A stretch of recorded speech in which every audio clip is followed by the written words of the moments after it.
Hi guys, this is Jen, and I make useful English Lit study videos on Shakespeare, poetry, fiction, literary devices, and more to help you get top grades in English literature. So in this video, I'd like to zoom in on a key skill that's often examined on English assessments, and that's how to describe the atmosphere of a passage.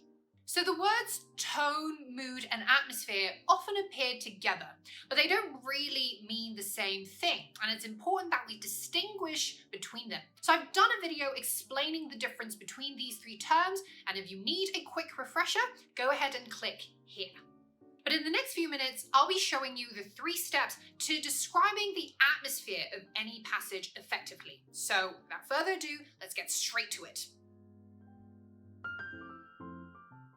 So when a question asks, what is the atmosphere of this passage? It's asking for the way a setting or an environment makes you, the reader, feel.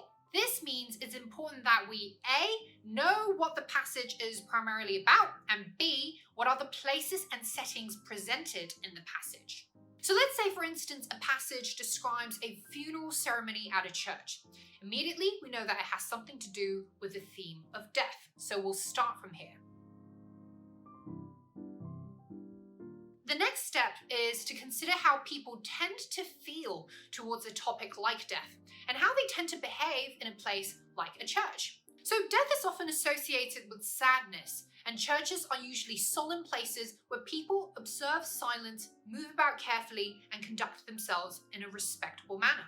So go back to the text. Is that the case presented in the passage? While a general sense check like this can be helpful as a first step, make sure you don't just assume based on generalities. So double check by close reading the passage again, because sometimes authors may use irony by deliberately creating an atmosphere that subverts our expectations of a given place or setting. For instance, if people were laughing and chattering away with each other in a church where a funeral ceremony is taking place, that'd be odd, but probably also for a specific, deeper purpose that the author wishes to achieve. If there's a narrator in the passage, then also consider how they feel about the topic and setting, because the narrator's emotions tend to inform the atmospheric energy. Most of the time, our feelings about the setting would align with the narrator's, because we're led to see the passage's situation through the narrator's eyes. By the way guys, I'd massively appreciate it if you could hit the thumbs up button below, subscribe to my channel, and switch on that bell notification if you find this video helpful so far. This would really help me carry on making these useful English Lit study videos so that you can get top grades in the subject and we can inspire more people to enjoy the study of literature. Now the final step requires a bit of prep work, and ideally a strong vocabulary base, because we'll need to recall the right descriptive words for different kinds of emotion and atmosphere. In general, emotions largely come in 3 main buckets: positive, negative, or ambivalent. So we can consider if a given place or setting makes us feel positive, negative, or ambivalent to see if any of the corresponding emotive words in these 3 buckets fit as an atmospheric descriptor. So going back to our example of a funeral ceremony at a church, the situation is likely to inspire negative emotions like sadness, wistfulness, and regret. So perhaps a good related word to use to describe the atmosphere in this moment would be something like melancholic or somber.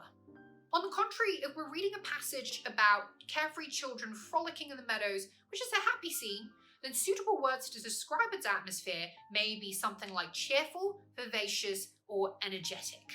So I've put together a list of descriptive words for different types of atmosphere in literature. So if you want a copy of that, you can simply sign up to my mailing list by filling in the Google form in the description box below. And there you have it guys, the 3 effective steps to describing the atmosphere of any passage. Identify the passage's main topic and setting, consider how people tend to feel towards such a topic and setting, come up with the right emotive words as the atmospheric descriptors.